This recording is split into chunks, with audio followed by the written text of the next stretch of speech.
শুনছে ফিলিস্তিন গাজার মুসলমানদেরকে ইসরায়েলি আর আমেরিকান ইহুদি আর নাসারারা আক্রমণ করতেছে, মারতেছে। হাজার হাজার বেনামাজি মুসলমান, হাজার হাজার বেআমলি মুসলমান তৈরি হয়ে গেছে। আল্লাহ পাক যদি রাস্তা খুলে দেয়, আমরা ফিলিস্তিন আর বাইতুল মুকাদ্দাসের পক্ষে, ইসরায়েল আর ইহুদির বিপক্ষে যুদ্ধ করতে যাওয়ার জন্য প্রস্তুত। কথা বলেন ঠিক না? প্রমাণ করে নামাজ না পড়লেও তোমার ঈমান আছে। সারা জীবন করে অন্যায় করো, যদি তোমার মধ্যে পাক্কা বিশ্বাস থাকে লা ইলাহা ইল্লাল্লাহ মুহাম্মাদুর রাসূলুল্লাহ, আল্লাহ ছাড়া কোনো মাবুদ, জোর হলো না, আছে, আল্লাহ ছাড়া কোনো মাবুদ নাই, মুহাম্মাদুর রাসূলুল্লাহ ছাড়া আর কিয়ামত পর্যন্ত কোনো নবী আসিবে না।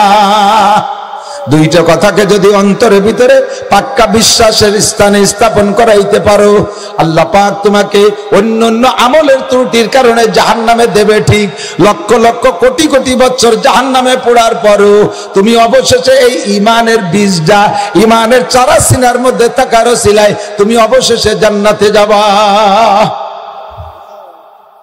খেয়াল করছেন নাকি আপনারা? খেয়াল করতেছেন? ভালো করে খেয়াল করতেছেন? ঈমান যদি থাকে, ঈমান আল্লাহ বিশ্বাস, নবী পাকের প্রতি বিশ্বাস যদি থাকে, নামাজ পড়েন না, এক ওয়াক্ত নামাজের জন্য 230 কোটি 40 লক্ষ বছর জাহান্নাম। একটু ভয় ভালো না কেউ?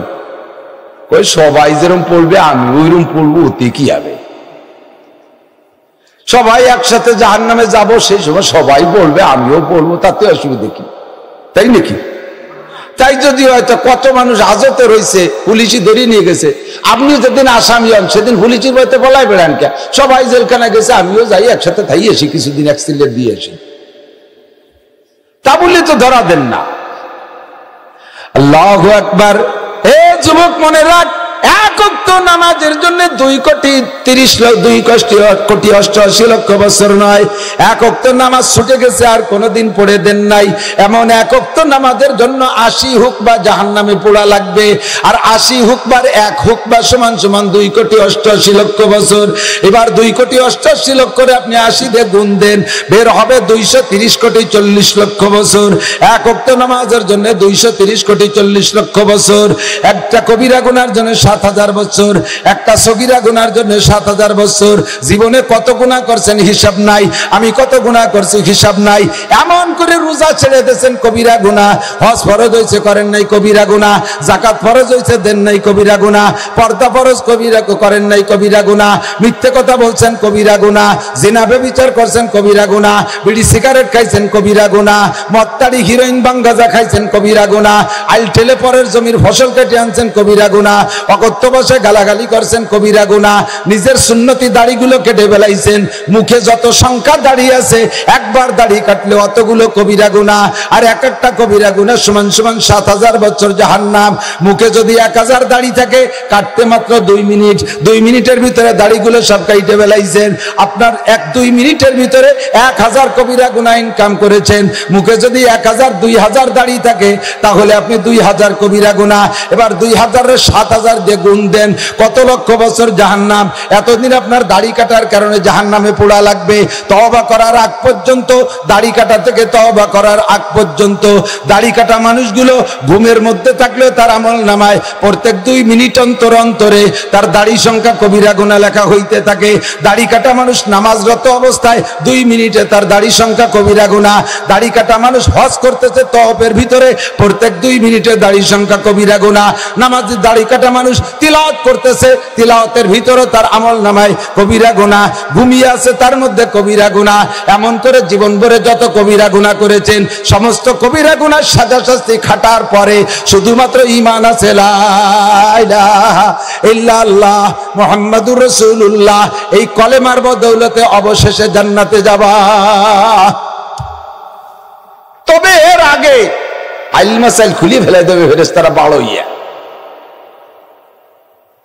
মাজা থাকবে না। কয় কি অতদিন কি জাহান্নামে টেকবো নাকি? যে আগুনের কথা আপনারা কন, সে আগুনের মধ্যে 2 মিনিট থাকবো কিনা তার নাই ঠিকানি। এই যে কোটি কোটি বছর ভাও কথা, ভাও কোন জায়গা? লোক বেশি হয়ে যাচ্ছে, পিছন দিয়ে কজন চলে যাবে নাকি? কি করেন? হ্যাঁ যাবে যাবে, তা নিষেধ করলেন তো একটু জায়গা দেন, আসেন আসেন, যাবেই না যান, আসেন একটু টান দেন, আসেন আসেন, সময় কম, আমি টানাটানি করতে গেলে আপনাকে লস হয়ে যাবে, আসেন আসেন, আমার নির্দিষ্ট সময় চলে সামনে আগায় বসলে আল্লাহর কসম 10 বছর এতেকাফের সওয়াব পাবেন। সামনে আগায় বসবেন ইকরামের নিয়তে, আমি আগায় বসে আর এক ভাই বসতে পারবে, 10 বছর এতেকাফের সওয়াব পাবেন একেবারে নিশ্চিত। এই ওয়াজ শুনে কিছু না পারলেও এই ভাষা ঘষে আগায় আসলে এই নেকির বস্তাটা হয়ে যাবে কামাই ইনশাআল্লাহ। আল্লাহ আর এক বাইরে জায়গা দিলে আপনি দুনিয়ায় জমি জায়গা কিনতে পারেন আর না পারেন, ইফসাহিল্লাহু লাকুম, আল্লাহ তাআলা আপনার জান্নাতের মধ্যে জায়গা কিনে দেবে, এক্ষুনি জান্নাতের মধ্যে জায়গা দলিল হয়ে যাবে। জমি জান্নাতের মধ্যে জমি হবে আপনার, বসবাস আপনি করবেন, ওর মধ্যে হরিপদ নইলে ঋষি আর গৌর গোবিন্দ যাবে না, আপনার জায়গায় আপনি থাকবেন ইনশাআল্লাহ।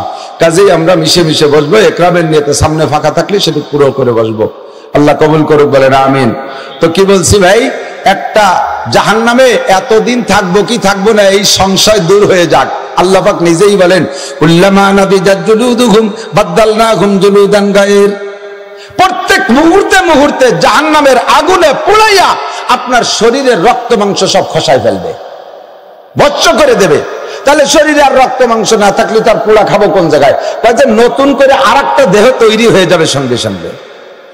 এইভাবে পরিবর্তন করবে কেন? একটা দেহের উপরে দীর্ঘক্ষণ শাস্তি দিলে ওর ভিতরে একটা সহনীয় ভাব এসে যায়, ধৈর্য এসে যায়, তখন বেবোধ হয়ে যায়, আর মারপিটের পিটেন প্লেট পায় না। চোররে মারি দেখছেন, চোররে কি পয়লা কয় বাড়ি দিলি গ্যা গ্যা হয়ে কান্দে, এরপরে বাড়ি খালি তালে তাকে আসলে টের পায় না, বাড়িতে গাছ বেবোধ হয়ে যায়। এই জন্যে জাহান্নামের ভিতরে একই জাহান্নাম অনেকদিন পূর্তে খাটতে খাটতে উপভোগ করতে করতে সহ্য এসে যেতে পারে, প্রত্যেক সেকেন্ডে একটা দেহ পরিবর্তন করে দেওয়া হবে। আগের দেহের চাইতে নতুন দেহের ভিতরে আপনার অনুভূতি শক্তি হবে 100 গুণ বেশি। কাজেই আপনি এই চিন্তা করেন না যে ও 2 মিনিটে পুড়িয়ে শেষ হয়ে যাব তারপরে যাওয়াই হবে। আল্লাহ জাহান্নামকে আল্লাহ জাহান্নাম বানাইছে আমাকে কষ্ট দেওয়ারই জন্য। আল্লাহ যেন আমাদের সকলকে জাহান্নাম থেকে নাজাত দেয়, সবাই বলেন আমিন। আপনারা সবাই জান্নাতে যাবেন, বলেন আলহামদুলিল্লাহ। সবাই জান্নাতে যাবেন, বলেন আলহামদুলিল্লাহ। একজন কাফের, মুশরিক, ইহুদ, নাসারা, এই জামানার ইহুদ নাসারা, ওই ইসরায়েলিরা ইহুদি আর আমেরিকানরা নাসারা, পশ্চিমেরা নাসারা, এই পাশে আছে চায়না, রাশিয়া, জাপান টাপান, এই দিক দিয়ে আছে বুদ্ধ, মাঝখানে আছে আমাকে দাদা বাবুরা এই বেশটা, আর ও পাশে পাশ মিলেই আমরা মুসলমান। গোটা দুনিয়ার ভিতরে বর্তমানে একমাত্র মুসলমান মোমেন কলেমা পড়া ছাড়া আল্লাহর কসম কোন জাতি একটা মিনিটের জন্য বেহেশতে যাবে না, নিশ্চিত। এ ব্যাপারে নিশ্চিন্তে থাকেন। এখন মুসলমান জান্নাতে যাবেন, যার জন্য আপনাকে সেরকম একটা অবস্থান দুনিয়ার থেকে তৈরি করে যেতে হবে। আপনার ঈমান, যেহেতু বলছি, এই ঈমানটাকে আপনাকে ফ্রেশ করতে হবে। আল্লাহ পাক রব্বুল আলামিন বলেন, ইন্নাল্লাহা লা ইয়াগফিরু আন ইউশরাকা বিহি ওয়া ইয়াগফিরু মা দুনা যালিকা লিমান ইয়াশা। সারা জীবন ভরে অন্যান্য হাজার গুনাহ করছো, হাজার হাজার গুনাহ করছো, যে কোনো একটা বাহানায় আল্লাহ তাআলা সব গুনাহ মাফ করে দিতে পারে।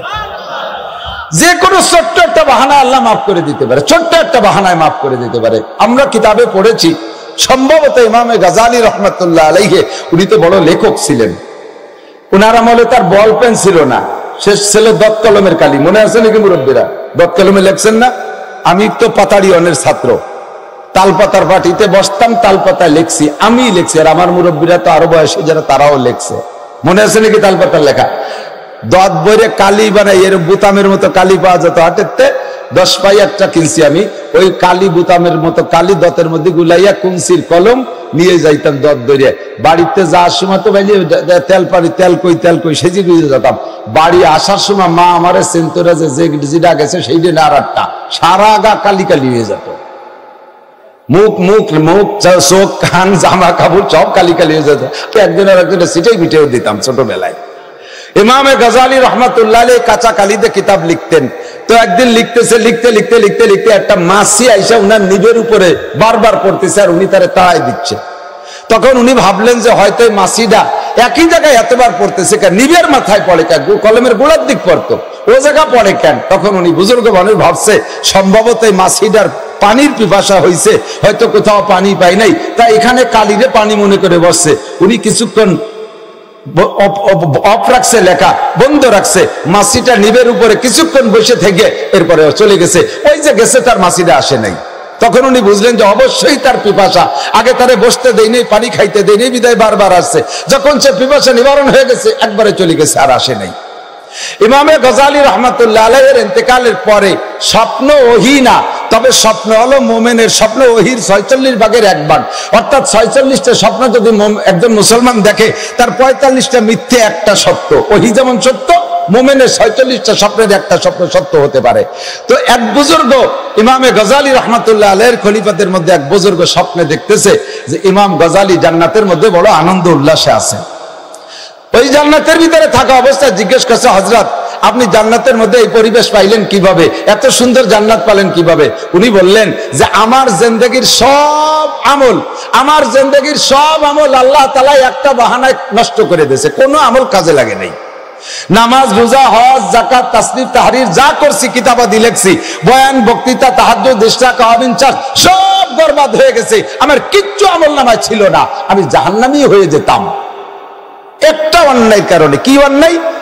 একদিন আমি রাতের সকালবেলা আমার পেটের মধ্যে গড়গড় শব্দ হচ্ছে, বাথরুমে যাচ্ছি। তা আমার একজনে জিজ্ঞেস করছে, হযরত অন্যদিন তো এই টাইমে এত বাথরুমে যান না, আজকে যাচ্ছেন কেন? তা আমি বললাম যে রাতের বেলা দুধ খাইছি, এই দুধ খাওয়ার কারণে আমার পেট খারাপ হয়েছে। আমার একিনটা আল্লাহ থেকে নিয়ে আমি দুধের দিকে নিয়ে আসছি, আল্লাহ পাক আমারে এই ভুলটা ধরিয়ে ফেলাইছে। এইটা আমার নাকি শিরিক হয়ে গেছে যে আমি কুদরত আল্লাহর দিকে না রাইখা দুধের উপরে কেন আস্থা নিলাম, যে দুধে আমারও পেট খারাপ করছে। এই শিরিকের কারণে আমার সব আমল বাতিল হয়ে গেছে, আমার জন্য জাহান্নাম ওয়াজিব হয়ে গেছিল। পরে ভেস্তে গেলেন, কয় যে আমি একদিন লিখতেছিলাম, একটা পিপাসিত মাছি এসে আমার নিবের উপরে বৈশা একটু কালি খেয়ে তার পিপাসা নিবারণ করেছে। ওর দুয়ার ওসিলা আল্লাহ তাআলা আবার আমার সব গুনাহ মাফ করে দিয়েছে। রহমতে হক বাহানামি জুয়াদ, বাহানমি জুয়াদ। বুখারী শরীফের মধ্যে হাদিস আসছে, পরিষ্কার সহিহ হাদিস। আল্লাহর নবী বলেন, নবী আলাইহিস সালাম বলেন, আমি মেরাজে গিয়েছি, মেরাজে গিয়ে জাহান্নাম দেখেছি, জান্নাতও দেখেছি। জান্নাতের ভিতরে দেখি একটা যুবতী সুন্দরী মেয়ে জান্নাতের ভিতরে বড় আনন্দ উল্লাসে আছে। জিবরাইলকে জিজ্ঞেস করলাম, জিবরাইল এই মেয়েটাকে কোন নবীর উম্মত? এই মেয়েটা এত সুন্দর জান্নাত পাইল কি আমলের বদৌলতে?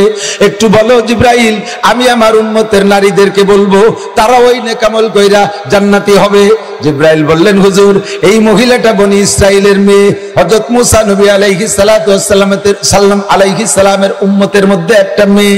মেয়েটা ছিল বড় চরিত্রহীনা, মেয়েটা ছিল নাইট ক্লাবের মেয়ে।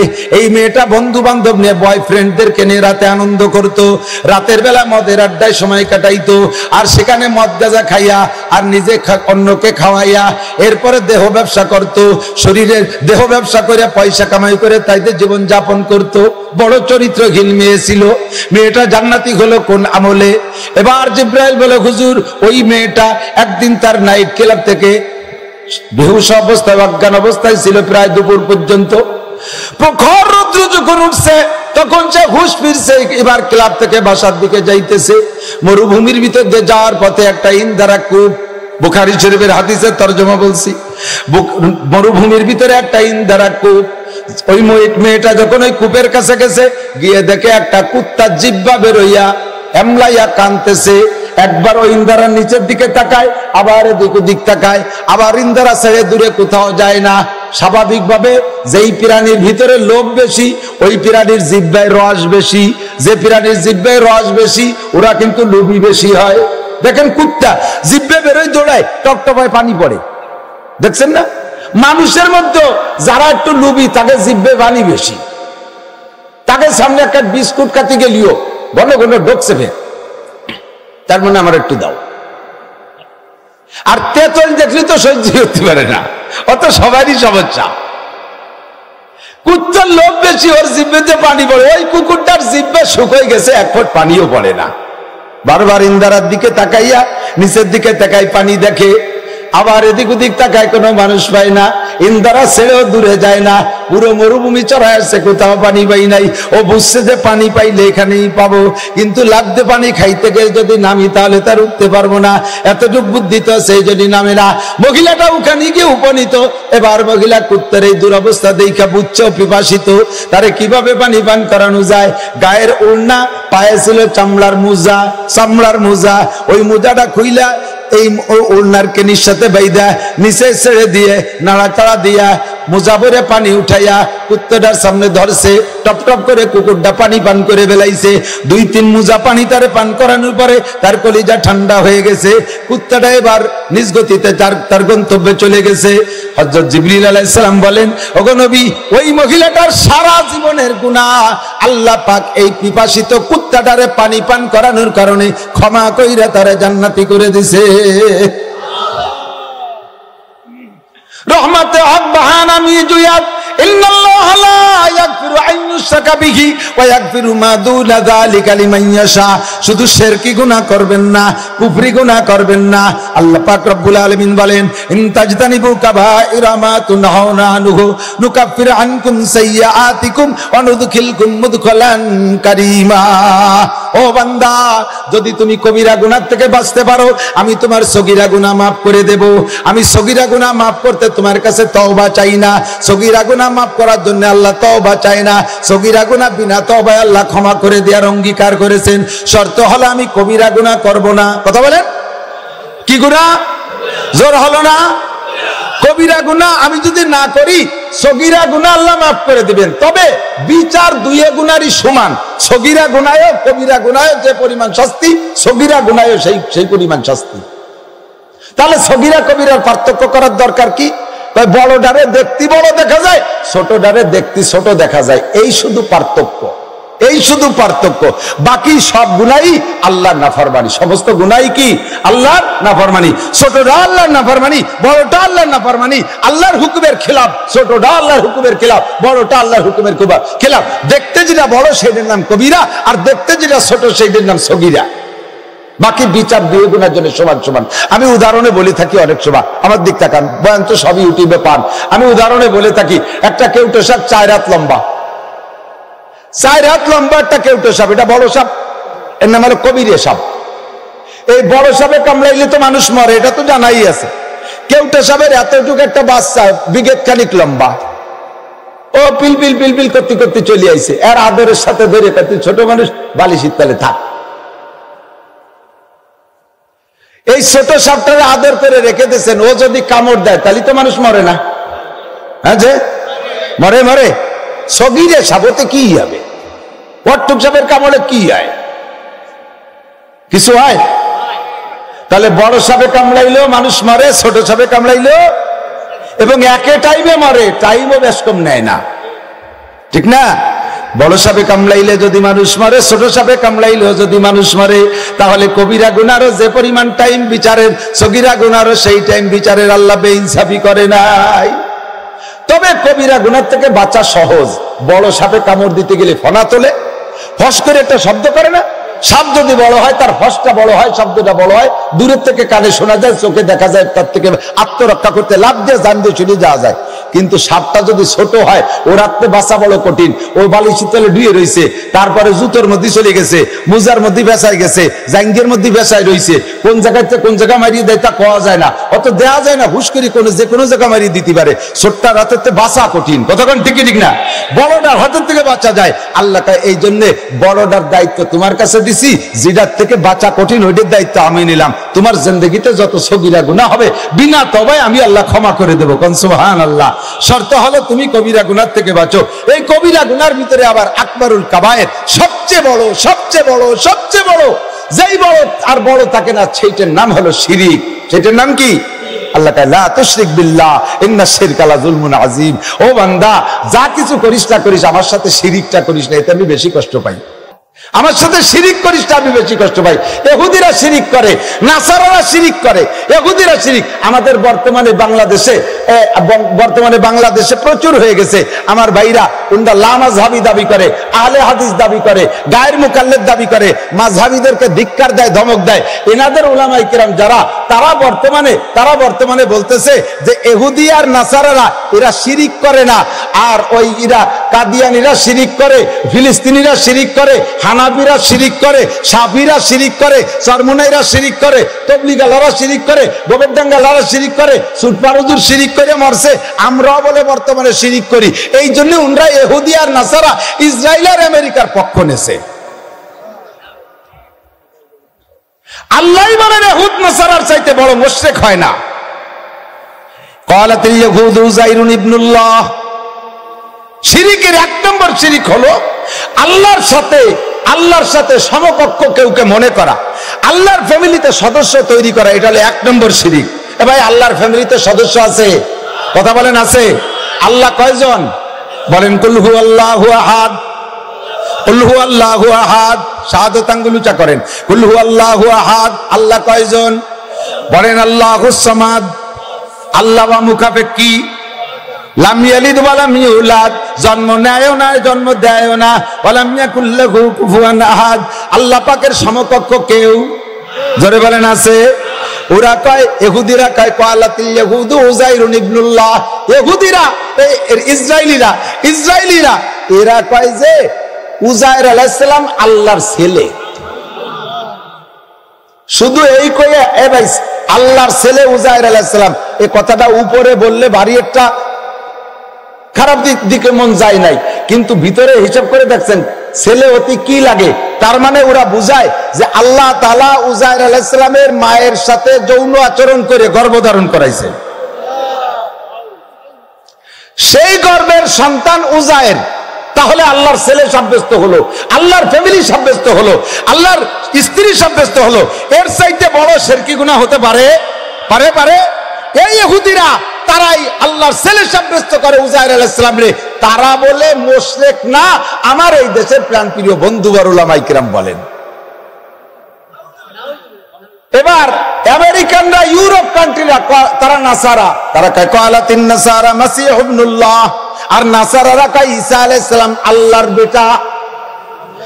আল্লাহ ঈসা আলাইহিস সালামের আব্বা নাই, আল্লাহ পাক ঈসা আলাইহিস সালামের মা মারিয়ামের সাথে যৌন আচরণ করেছে, সেখানে আল্লাহ গর্ভধারণ করাইছে, সেই গর্ভের সন্তান ঈসা আলাইহিস সালাম।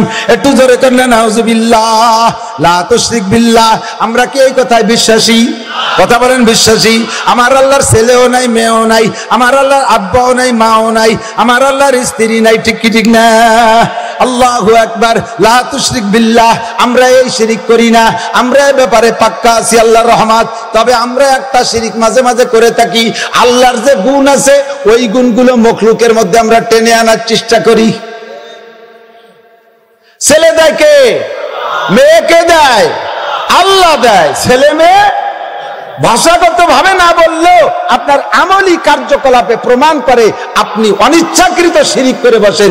আপনার স্ত্রীর যদি পরপর একাধিক ততাধিক কন্যা সন্তান হয়, যদি কন্যা সন্তান হয়, আরো যদি তার চেহারা ভালো না হয়, তাহলে সব যত দোষ নন্দ ঘোষ মহিলাটার উপরে প্রেসার ক্রিয়েট করে, আছে না নাই? আমারও মাই হয়েছে, দেব তোরে তালাক এবার। এর সাথে তো বাংলা আনুষঙ্গিক মোটা মোটা বাংলা আছে, তার আমি হুজুর মানুষ করতে পারতেছি না। জানি না তা না, জানি, আল্লাহ সবই জানি। এই মেয়ে ওয়াটা কি বোর দোষ না আল্লাহর দোষ? দোষ হলি কার দোষ? দোষ যদি হয় তাহলে কার দোষ? আল্লাহর দোষ। আর আল্লাহ তো দোষ করে না। আল্লাহ কয়, আমি যদি কোনো বান্দারে ভালোবাসি, মহব্বত করি, পছন্দ করি, তাহলে তাকে আমি একটা কন্যা সন্তান দান করি। কয় আল্লাহ তুমি 8টা দাও, খুশি হয়ে দাও, দাও। এ 7টা হলো কে? আল্লাহ কয় 7টা হলো কে? তা বোঝো নাই? তুমি শ্বশুর বাড়ি থেকে কয় লাখ টাকা খাইছো? 1 লাখ টাকা আনছিলাম আর একখান মোটর সাইকেল। তাই সেই কয়খান বেরিব না তোর মধ্যে? 1 লাখ টাকা আর একখান মোটর সাইকেল আনছিস, তোরে 1 7 টাকাও দিবি, 7 লাখ, মোটর সাইকেল 7 খান রেডি কর, 1 7টা হবে। আল্লাহর ফজলে আমাদের দেশে ডাক্তার আছে, যথেষ্ট পরিমাণ ব্যবস্থা আছে, ইনশাআল্লাহ একের বেশি দুটো হতে দেব না। দুটি হওয়ার পরে শেষে দুইটাই মাইয়া দেহি আবার আল্লাহ তাআলা এবার একটা ছেলে দেয় নাকি, আবার চাষলিছে, আবার মাইয়া। কতদিন পর রাগারাগির ভিতর দিয়ে যাক আর নেব না, শেষে কি দেখি আবার তালি নষ্ট করে না, দেখি এবার ছেলে হয় নাকি, আবারও মাইয়া। একের পর এক টপাটপ 7 খান কান্তি কান্তি আইছে। হুজুর কি হরি কোন দিদি, মাইয়েতে ঘর ভরিয়ে গেছে, চেহারা কেমন করে কালা কালা ফাটিস বাচ্চা, ঘর ভরিয়ে গেছে। ভাতের হাড়ির ধরে বসে ভাত খায়, ভাই কোনটা হাড়ি কোনটা চিনা যায় না। আল্লাহ এত সুন্দর চেহারা দিয়েছে, গজব না জিরোইছে কবিস টাকার, 5 লাখ টাকা খাইছে শ্বশুর বাড়িতে। ইয়াহাবুলি মাইয়াশাউ ইনাসা ওয়া ইয়াহাবুলি মাইয়াশাউ যুকুর। ছেলে দেয় কে? জোর হলো না কে? মাইয়ে দেয় কে? ছেলেদের মেয়েদের জমজও দেয় কি দেয় না। আবার কেউ আল্লাহ নিঃসন্তানী বানায় রাখে। মাইয়াশা ইয়াহাবলি মাইয়াশা ইনাসা ওয়া ইয়াহাবলি মাইয়াশা উযকুর আও ইউযাওযিজুহুম যুকরানা ওয়া ইনাসা ওয়া ইয়াজআলু মাইয়াশা ওয়াকিমা। যারা স্ত্রী পেটে ততোধিক কন্যা সন্তান হইলে প্রেসার দেয়। অনেক সময় শ্বশুর শাশুড়িও ওই বিচার বউটাকে সই দেখতে পারে না। যে বউকে ছেলে হইছে তাকে বেশ আম্মা আম্মা মুহম্মদ তালে তাল থেকে একরে মূলবাসীর মধ্যে হাম্বা হাম্বা হতে তালে তাকে তাদের বিছানে। আর যে বউটার খালি কয়টা মাইয়ে তারে কোণঠাসা করে দেয়, তারে সংসারের সব কাজ তার গাড়ে চড়াই দেয়। এমনি মহিলাদের নিজেদের পেটে যদি পুত্র সন্তান হয় তাহলে মহিলাদের হিম্মত বাড়ে, কারণ তারা জানে ছেলেরা সবদিন মার পক্ষে আর মাইয়েরা চলে যায় বাপের পক্ষে। কতক্ষণ কন যারা বড় হয়েছেন বুড়ো হয়েছেন তারা সাক্ষী দেন, 2-3টে মাইয়ে আছে, 2-3টে ছেলে আছে। আপনি কন তো মাইয়েরা কার পক্ষে? আপনার পক্ষে। ছেলেরা তার মার পক্ষে। আপনি বুড়ো কালে বুড়ির একটা শহর দিয়ে দেখেন খেলা কারে কয়, ছেলেরা গলা ধাক্কাতে ধাক্কাতে তুমি বড়ি চমকি লিখবে তবলিক সই দাও না, বাড়ি থেকে খালি খেসের মতন আমার মার সাথে মারামারি। আরে মাইয়েরা আইছে ওর মার আছে, আব্বা বুড়ো হয়ে গেছে, তুমি কেন বাধাতি যাও কৌদি আমার একটা আব্বা। মাইয়েরা যায় তার মারে শাসায়, আর ছেলেরা যে বাপরে গলা ধরে তবলিগি পাঠায়। ঠিক না? রান্না হয়ে গেছে, খাইতে বসবেন, ছোট মোটো ছেলে আছে মাইও আছে, দেখবেন ছেলেরা টুপটুপ করে যে খাইয়ে দিয়ে ক্রিকেট খেলতে চলে গেছে। মাইয়ে দুটি এসে গলা জড়াই ধরে, আবু ভাত খাবেন না? আবু ভাত তুই খাইগে যা, হ্যাঁ তুই না, তুমি না খালি আমি খাবো না। মাইয়ে দুটি বাপরে ছাড়া খাতি যাবে না, ছেলেরা কোন ফাঁকে ফাঁকে খাইয়ে চলে গেছে বিল্ডিং মারতে। সত্য না মিথ্যা? ঠিক না করলেও ঠিক, আমি তো পরীক্ষিত। বড় মাছ নিছি বাজারে, এই বড় মাথা রান্না করছে আস্তে মাথা। এই ছোট ছেলে কইতেছে আম্মু মাথা আজকে আমি খাবো। আমার মাইয়েটা কইতেছে এই মাথা তুই খাবি না, মাথা খাবে আমার আব্বু। ও তো এক হলো না যে মাথা আমি খাবো তুই খাবি না। ছেলে কয় মাছের মাথা আমি খাবো, মাইয়েটা কয় না যে আমি খাবো, মাইয়েকে আমার আব্বু খাবে তুই খাবি না। এই হলো দরদি মাইয়া, ঠিক না?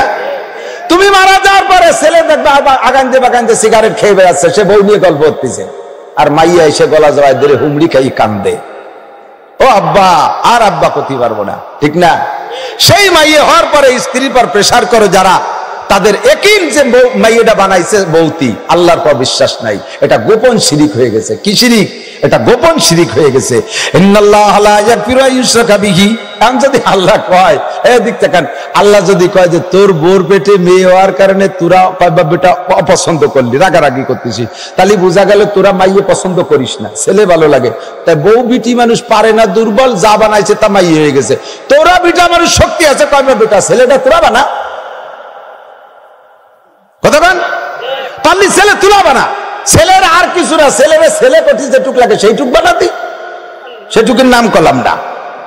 ছেলের ছেলে কতি যেটুক লাগে তাই বানা। তাই যদি না পারিস তাহলে স্ত্রী পর প্রেসার দিস্কার, এটা গোপন শিরিক। দোকান খুলে দিয়ে লাখ লাখ কোটি কোটি টাকার মালিক, ক্যাশব্যাক 100 টাকা রয়েছে, হাজি সাহেব নামাজ পড়িয়ে পাগড়ি বান্ধা, তসবি, চরমনের মুরিদ, তবলিগের 3 চিলের সাথী, জিকির করতে করতে তসবি হাতে করে আইসা ক্যাশব্যাক খুলে দোকানে শাটার খুলে দিয়ে বসছে, একেবারে শানটা চেহারা, কি সুন্দর সানগ্লাস, একেবারে গোল্ডেন ফ্রেম দিয়ে বসছে, দেখতে ফেরেশতার মতো মনে হচ্ছে, মাথায় লাল রুমাল, উপরে সৌদি আরবের টায়ারটা লাগাই দিছে। ফকির খুশিতে খুশিতে আইছে যে কিছু না হলে কোনো জায়গা না হলে এই জায়গা কাজ হবে। আইসে বলতেছে কাকা কিছু দেন। কাকা সেই সময় মাফ চাই, বাবা এখনো বনি করি নেই। ওনার একই যে যদি দিনে আমার কিনা বেচা বনি করার আগে যদি আমি দোকানে দেই তাহলে আসবে না, খালি যাইতে থাকবে। সকালে যদি যাওয়া শুরু হয় তাহলে যাইতে থাকবে, আগে কিছু আসতে হবে তারপরে দেব। এই যে একটা আকিদা, এটা হিন্দুয়ানি আকিদা, যে সকালে বনি হওয়ার আগে কেউ দেওয়া যাবে না। এইভাবে কোটি কোটি টাকার মালিক ফকিরের কাছে মাফ চাই, বাবা মাফ চাই, বনি করি নেই। এটা একটা শিরিক, এটা একটা শিরিক। ফকির কয় যে ঠিক আছে তোরে মাফ করে দিয়ে গেলাম, দিনের মধ্যে যেন তুই বউনি করতে না পারিস। আমিও তো তোর কাছে বউনি করতে আইছিলাম, তা আমি যদি না পারি তা তুই না করলে আবার কি? কতক্ষণ লা তুশরিক বিল্লাহ ইন্নাশ শিরকা লাযুলমুন আযীম লাইলা ওয়া নাহারা দান করবা দিনে ও রাত্রে, আলো আর আধার নাই, যখনই মানুষে চাই তখনই দিবা। তুমি যেরকম যে অবস্থায় দিবা, রাত্রে দিবা আল্লাহ তোমারে রাত্রে দেবে, দিনে দিবা আল্লাহ তোমারে দিনে দেবে। তুমি বউনি করার আগে দিবা আল্লাহ তোমারে বউনি করার আগে দেবে। এবার ফকির বদিয়া দিয়ে চলে গেছে, সারাদিন বসে রয়েছে, একটা কাস্টমারও আসে না, দাম দর ঠিক করে চলে যায়, পাশের দোকানের থেকে সাধারণ মাল কিনে নিয়ে চলে যায়, মাসের পর মাস চলে যায়, কেনা বেচা হয় না। এবার চলে গেছে খাজা বাবার দরবারে, বাবার দরবারে মান্যত একটা দিয়া, সে জায়গা দিয়ে দোয়া নিয়েছে, বাবা কিনা বেচায় বরকত দিও। বাবার কোনো ক্ষমতা আছে কিনা বেচায় বরকত দেওয়া? বরকতের মালিক কে? আল্লাহ বরকতের মালিক। আল্লাহ কয় বাবা আর গাজা বাবা কোনো তাই কাম হবে না, কোনো তাই কাম হবে না। ওই ফকিরের কাছে মাপ চাইয়া তারে যে ফিরে আবার বউনি করা, সে যদি মাফ করে তাহলে তোর দোকানে কিনা বেচা হবে। আমি ফকিরের দোয়া কবুল করে বেলাইছি। একে চশমে জাদান গা ফেলা যা শাহানা বাসি, শায়াদ কেনে গা কুনাদা গাহানা বাসি, শায়াদ কেনে গা কুনাদা গাহানা বাসি। কখন আল্লাহ দোয়া কবুল করে তুমি জানো না। ফকির যখন কইছে যে তুই যেন দিনের মধ্যে বউনি করতে পারিস না, ওই দোয়া আল্লাহ তাআলা সেই সময় কবুল করে ফেলেছে। কোন কবর আর মাজারের কোন ক্ষমতা আছে? মনের থেকে বলেন আছে? আছে? আরে কি ক্ষমতা? বাইচে থাকতে স্মৃতি পারেন না একটা লুমাও, মরার পরে কবরে যে বলে বিশাল বুজুর্গ হয়ে গেছে। বল কি বুজুর্গ, কি তার কি আছে? অভাবের ঠেলায় তার উপরে ড্যাগেরটা বাইতে তুইছে, আমি কবরে বলো অভাবে আছে, আমার কটা পয়সা করি দাও। মুসলমান কত বড় ইমানি দুর্বলতা! মানুষের মাজার কাছে যে সিজদা দেয়, মাজারে মান্নত করে, মাজারে গরু দেয়, ছাগল দেয়, মাজার আলার কি ক্ষমতা আছে? বিশ্বের শ্রেষ্ঠ মাজার মুহাম্মদুর রাসূলুল্লাহ সাল্লাল্লাহু আলাইহি ওয়াসাল্লাম। সৌদি আরব থাকা মানুষ আছেন না? সৌদি আরব থাকেন, হজে গেছেন না? আছেন না? আপনারা বলেন তো, আল্লাহর রসুলের মাজারের চাইতে বড় বা দামি মাজার হয়? সবাই বলবো হয়? হয় না। আমার নবীর রওজার পাশে বাঙালি হাজিরা যাইয়া, এই বাংলাদেশের মাজার পুজো করার অভ্যাস, বাবার দরবারে মোমবাতি আর আগরবাতি আর ছাগল গরু কুত্তো দেওয়ার অভ্যাস আছে, সেই জায়গা যাইয়া মুনাজাত করে, ইয়া রাসূলুল্লাহ ইয়া হাবিবাল্লাহ আমার কিছু দেন। সৌদি আরবের পুলিশরা আকাম কুকাম যাই করুক, শিরিক করে না, তারা ইমানের ব্যাপারে বাড়ি পাকা। সাথে সাথে বাহুডা ধরে ঘুরে দেখে, ইস্তাকবিলাল কিবলা, এই কিবলার দিক ফের, এদিক ফিরে রয়েছিস কেন? ওই যা সালতুম ফাসআলুল্লাহ, চাইতে হলে আল্লাহর কাছে চাও। লিমা তাসালু ইনদা মুহাম্মদ, মুহাম্মাদের কাছে চাও কেন? হুয়া ইনসান, সে মানুষ, ও আনতা ইনসান, তুইও মানুষ। লা শাইআ ফি ইয়াদিহি, তারাতে কিচ্ছু নাই, কুল্লু শাই ফি ইয়াদিল্লাহ, সবকিছু আল্লাহর হাতে। জোরে বলেন কার হাতে? সবকিছু কার হাতে? ছেলে মেয়ে সবকিছু আল্লাহর হাতে, ক্ষমতা আল্লাহর হাতে। মুহাম্মাদের কাছে চাইস কে? যদি মুহাম্মদ সাল্লাল্লাহু আলাইহি ওয়াসাল্লামের কাছে কিছু থাকতোই, তার হাতে যদি আত্মরক্ষা ক্ষমতাও থাকতো, তাহলে উহুদের মাঠে যে তার দাঁত ভাঙা লাগতো না, তার মাথার মধ্যে হেলমেট ভেঙে ঢুকে যেত না, তাইবে যে মার খাওয়া লাগতো না। তার যদি সম্পদ ভান্ডার তার হাতে থাকতো, তাহলে 1 মাস পর্যন্ত তার বাসায় চুলো জ্বলে নাই, সে এত অভাবে থাকবে কে? তার কাছে ধন দৌলত নাই, তার কাছে প্রতিরক্ষা ক্ষমতাও নাই। তবে সে একটা এমনই সম্মানী মানুষ, আল্লাহর এমনই প্রিয় মানুষ, যার দোহাই দে চাইলে আল্লাহ কবুল করে। তার দোহাই দে চাবি, তার দোহাই দে, পীরির দোহাই বাদ দাও। সরমুনার পীর সাহেবের নামে মান্নত করলেও মুশরিক, সদর সাহেবের নামে মান্নত করলেও মুশরিক, নবীর নামে মান্নত করলেও মুশরিক। মান্নত হলে হবে কার নামে? আল্লাহর নামে। কতক্ষণ এই শিরকি গুনাহ থেকে বাঁচেন। ওয়ালা তুশরিক বিল্লাহ, আল্লাহর সাথে শিরিক করো না। ইন্না শিরকা লা যুলমুন আযীম, আকলিস দীনাকা ইয়াকফিকাল আমালুল কলিল। আমি অনেক আলোচনা করে থাকি, আজকে আমার মাথার মধ্যে আসছে, শিরক থেকে আগে ঈমানকে পরিচ্ছন্ন করাই, শিরিক থেকে আগে ঈমানকে পরিচ্ছন্ন করাই। সর্বময় ক্ষমতার মালিক আমার আল্লাহ। খাওয়ায় আল্লাহ, পড়ায় আল্লাহ, বাঁচায় আল্লাহ, ছেলে দেয় আল্লাহ, মেয়ে দেয় আল্লাহ। একজন দেই যে তার ঘরের ভিতরে দরজার কাছে একটা ল্যাংটা পুলার ছবি দিয়ে ক্যালেন্ডার বানানো, তাই একটা ঝুলনু বড়। জিজ্ঞেস করলেন, তোরা নামাজি মানুষ, ইয়া ঝুলাইছিস কেন?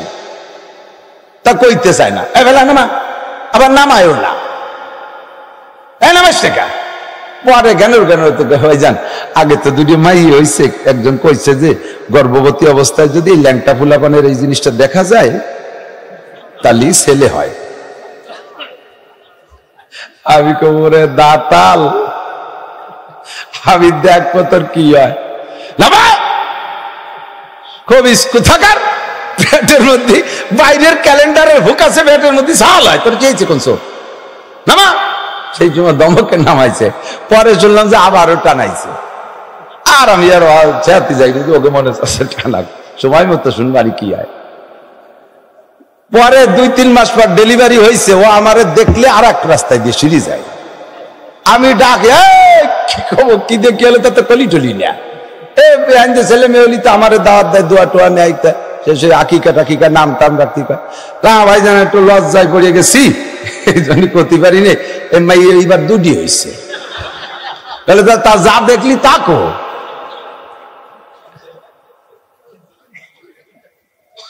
আকাম, ওই হলি তো সবই হয়ে যেত। বারবার ক্যালেন্ডার রাখতাম, হাসপাতালে 30টা বাচ্চা ডেলিভারি হয়েছে, তার 27টাই মাইয়া, তা সে জায়গায় এই যদি হতো তাহলে দেশ ভরে আমরা ক্যালেন্ডার সবাই দিয়ে দিতাম না। সবাই বসে বসে পেটে বাচ্চা নিয়ে এগুলো মোতালা করবা, কোরআন হাদিস পড়া লাগবে না, খালি ল্যাংটা ফুলাবানের শরম দেখবা। আর একটা আছে আমাদের দেশে ছেলে হওয়ার জন্য গাজীর গান, সুবহানাল্লাহ। গাজীর গান এদিক আছে নাকি? অবশ্যই আছে, আপনারা জানেন না, যার বাড়ি আসে সে জানে।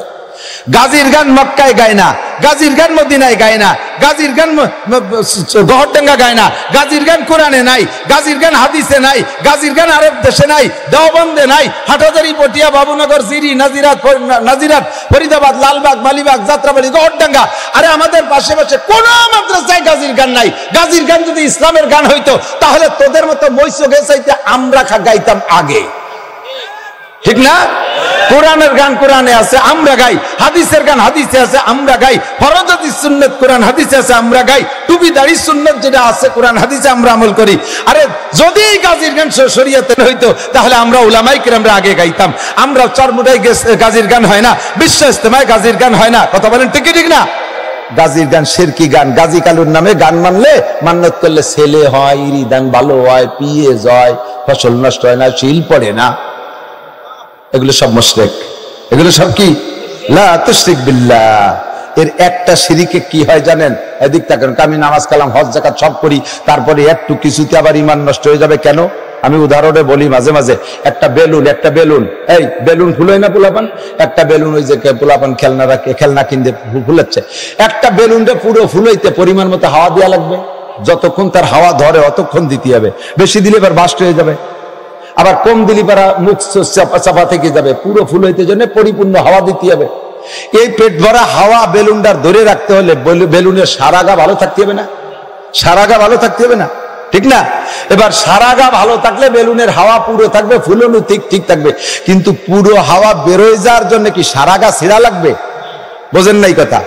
হাওয়া সম্পূর্ণ ধরে রাখতে সারাগা ভালো থাকতে হবে, কিন্তু হাওয়া বেরোয় যাওয়ার জন্য আবার সারাগা ছিঁড়া লাগবে না। এক জায়গায় একটু কাটাই দিয়ে ফুটে দিলি বেরোয় যাবে। এখন বেলুনি সারা গায়ে যদি বলে এই সাবধান বাতাস, যেটুক ফুটেছে অটুক হাওয়া বেরোবি, বাকিটুক থাকতে হবে, আমরা সবাই ভালো আছি, আমরা সারা গা ভালো আছি, বাতাস বেরোতে পারবি না। যে জায়গায় যেটুক ফুটে করছে সুর মাথা পরিমাণ অতটুক পরিমাণ বাতাস বেরোবে, আর বাকিটুক থাকবি। এইভাবে মিছিল যদি দেয় সারা গায়ে, তাহলে কি হাওয়া ধরে রাখতে পারবে? একটু ফুটে দিয়ে হাওয়া সম্পূর্ণ বেরোইয়া যাবে, ঠিক কি ঠিক না? সেম নামাজ আছে, রোজা আছে, মসজিদ আছে, মাদ্রাসা আছে, তিলাওয়াত আছে, ছেলে 5টা আলেম হয়ে গেছে, নিজেরা তাহাজ্জুদ ইশরা তাওয়াবিন পড়ে, ফাঁকে ফাঁকে বাবার দরবারে মাজারে যাইয়া একটু এই আকাম কুকাম করে, তার দ্বারাই আপনার ইমানের বেলুন ফুটো হয়ে গেছে, সম্পূর্ণ ইমান সেই জায়গাতে ফুসফুস করে বেরোয় চলে গেছে। ইন্নাল্লাহা লা ইয়াগফিরু আন ইউশরাকা বিহি ওয়া ইয়াগফিরু মা দুনা যালিকা লিমান ইয়াশা। হে বান্দা, যদি তুমি কবিরা গুনাহ থেকে বেঁচে থাকতে পারো, ইনতাজতানিবু কাবাইরা মা তুনহাউনা আনহু নুকাফির আনকুম সাইয়্যাতিকুম ওয়া নুদখিলকুম মুদখালান কারীমা। আমাদের দেশে কোনো মাজার থাকলে মাজারের কাছে যাব, কথা বলেন, যাব? জিয়ারতের জন্য যাওয়ার দরকার নাই। কি দরকার আছে? কি দরকার আছে জিয়ারতের জন্য? আল্লাহর নবী বলে লা তুরতাহালু ইল্লা ইলা মাসাজিদ ইল্লা ইলা সালাসাতি মাসাজিদ। কোন মসজিদ উপলক্ষ সফর করা জায়েজ নেই। টাঙ্গাইলের মসজিদটা বড় শহীদ, আমি কালকে রাত্রি টাঙ্গাইল থেকে আসছি, যে জায়গা মাহফিল করছি তার 5 কিলোমিটার দূরে ছিল ওই মসজিদটা। ওই যে 150 গম্বুজ না 250 গম্বুজ জেলা মসজিদ দাঁড়াইছে, বহু মানুষ সে জায়গা দেখতে যায়। ওই জায়গা থেকে ওই জায়গা যাইতে আমার গাড়িতে যে পরিমাণ তেল পড়বে, কিয়ামতে আমার জব দেয়া লাগবে। তুমি খালি মসজিদ দেখতে জায়গা আইছো কেন? মসজিদই যাবেন, তবলিগ ওয়ালারা যায় তবলিগের কাজে, মসজিদ দেখতে যায় না। কতক্ষণ মসজিদ দেখতে যায় না, শুধু মসজিদ উপলক্ষে সফর যায়। আরে মসজিদ উপলক্ষে যদি সফর না যায় তাহলে বাবার দরবার আর খাজার দরবারের উপলক্ষে কিভাবে সফর জায়েজ হয়? সে জায়গায় আপনি পয়সা খরচ করে কেন যাবেন? ইমানকে ফ্রেশ করেন। আখলিস দীনাকা ইয়াকফিকাল আমালুল কলিল, তোমার ইমানকে খাঁটি করো, অল্প আমলই নাজাতের জন্য যথেষ্ট হইবে। আমার সমাজের ভিতরে আছে ভাইরে, দিক তাকান, পর্দা পর্দা। হুজুর ওই সাবজেক্ট বাদ দিয়ে পান, এখন কি তাই করা সম্ভব? ভাবি, বড় ভাবি, তার হাতে আমি বড় হয়েছি, সেই ভাবিরে দেখতে পারবো না, এ সংসারে থাকারই দরকার নেই। মামির হাতের দুধ ভাত খেতে বিজায় গুটিয়ে, সেই দুধ ভাত খাইয়া আমি মানুষ হয়েছি, আর আজকে সেই বড় মামি আমার মারা গেল, তারে দেখতে পারবো না, ওই সব এখন মানার দিন নেই। বলার সাথে সাথে আপনি কাফের হয়ে গেছেন। চাচিরে দেখতে পারবো না মারা যাওয়ার পরে, পাক্কা কাফের। বেঁচে থাকতে দেখতে পারবো না চাচিরে, তুমি তা এটা আমি মানতে পারি না, আপনি কাফের। যেই 14 জনের সাথে বিয়ে হারাম, ওই 14 জন ছাড়া বাকি কোন মহিলাকে আপনি ইচ্ছাকৃত ভাবে দেখার উপলক্ষে দেখতে পারবেন না। এমনি আচানক হঠাৎ চোখের সামনে এসে গেছে, এক নজর পড়ে গেছে, সেটা ভিন্ন। হুজুর আলী রাদিয়াল্লাহু তাআলা বলেন, ইয়া আলী লা তুতিন নাজরাতান নাজরাতা ফাইন্না লাকাল উলা। হে আলী, যদি কোনো নারীর দিকে তোমার এক নজর, নজরে ফুজাত বলে আরবিতে, আচানক দৃষ্টি পড়ে যায়, তাহলে তাড়াতাড়ি নজরকে ক্লোজ করো, ওয়াগদুদ, তোমার চক্ষুকে নিচু করো, কুল্লিল মুমিনিন ইয়াগুদ্দু মিন আবসারিহিম, চক্ষুরে নিচু করো। দ্বিতীয়বার তুমি টান নজরে তাকায় থেকো না যে হুজুর কইছে এক নজর দেখা যায় যাচ্ছে, একে নজরে 1.5 ঘন্টা চাক তাকায় রয়েছিস কে? আমি আল্লাহর কুদরত নিয়ে ভাবতেছি, আল্লাহ এই মেয়েটার আল্লাহ কি সুন্দর চেহারা দিয়েছে, আল্লাহর কুদরত নিয়ে গবেষণা করতেছি। চোখ খুশি বেলায় দেবে তোর, তুই কুদরত দেহারা জাগা বালি না। চোখ পড়ার সাথে সাথে চোখ করে নিচু করে ফেলো, চোখ লম্বা করবা না। লা তুতবিন নাজরাতান নাজরাতা ফাইন্না লাকাল উলা, এক নজর জায়েজ, প্রথম নজর নজরে ফুজাত। যখন বুঝবেন মেয়ে, কোন মেয়ে, তাহলে এক নজরও জায়েজ নাই। আর আমার সমাজে কি হয়ে গেছে, ঘরের ভিতরে যুবকরা ঢুকে চলে আসতেছে, কাশ নাই পাত নাই, লাড্ডু ঢুকে চলে গেছে। যাই দেখে যে স্বামী স্ত্রী দুইজন ভিন্ন কায়দায় বসে গল্প করতেছে, উনি তার মধ্যে গেছে, লাইট হয়ে চিৎ করে ফেলাই দিয়ে,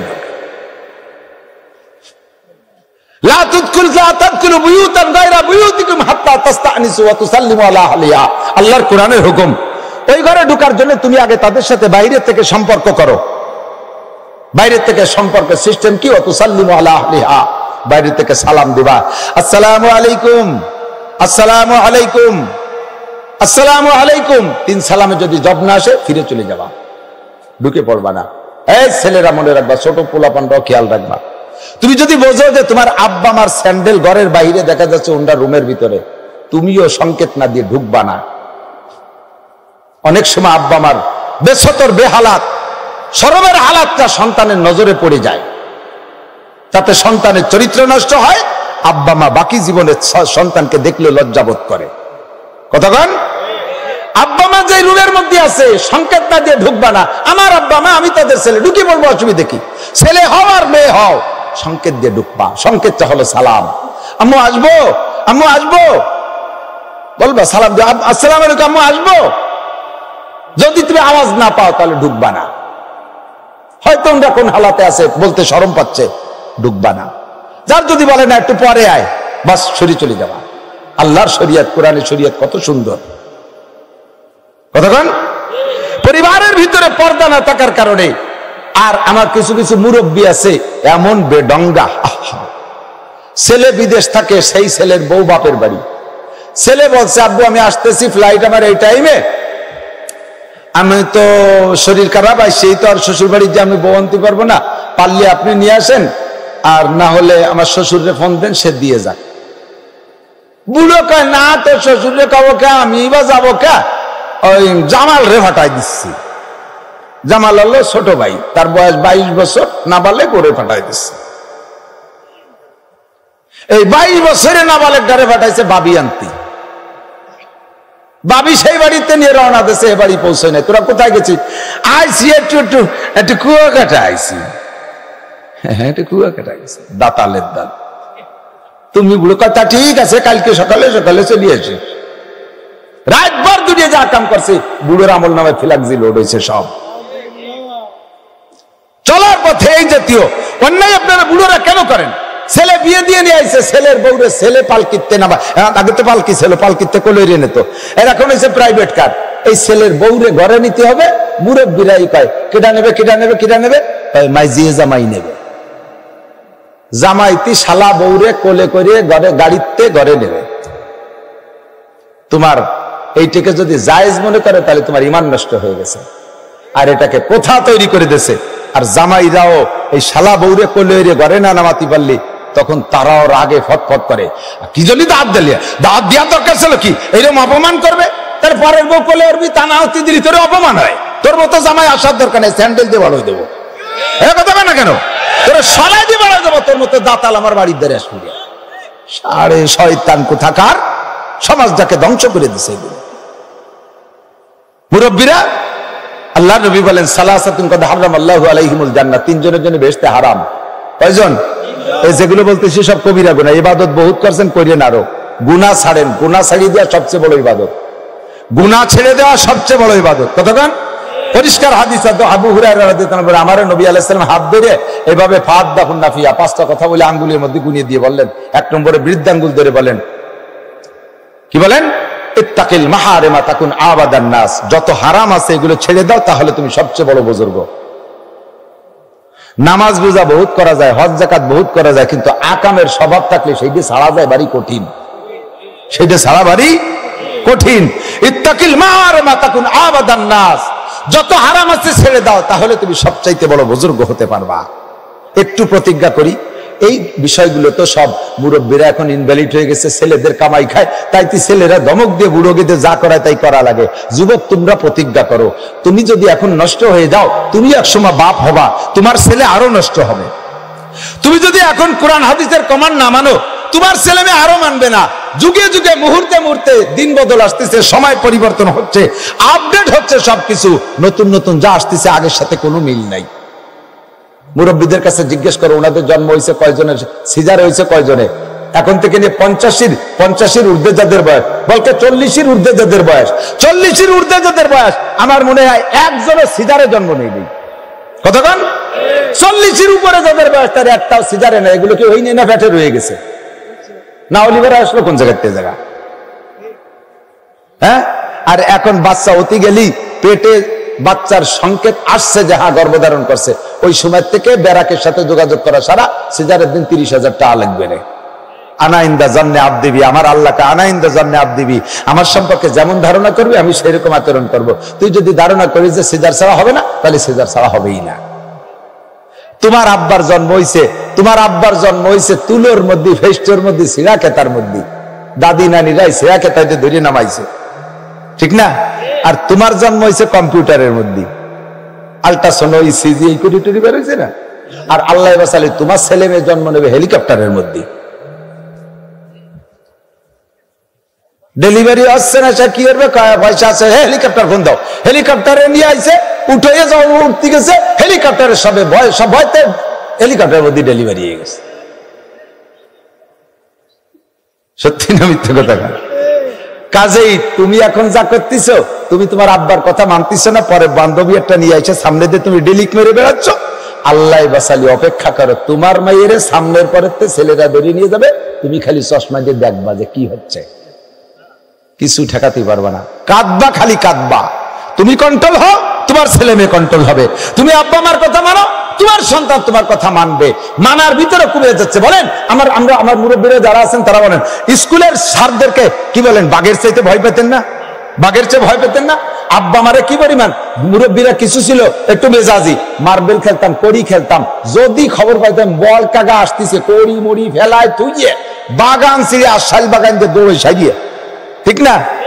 এরপরে মাঝে এক সময় কড়ি খেলার খুব প্রভাব দেখলাম, দেখা যায় বাপ বেটা দুইজনেই খেলতেছে একসাথে, আর মাতে সেগুলো গুছিয়ে দিচ্ছে, বাড়িতে কড়িয়ে নিয়ে দিচ্ছে, পয়সা নিয়ে দিচ্ছে।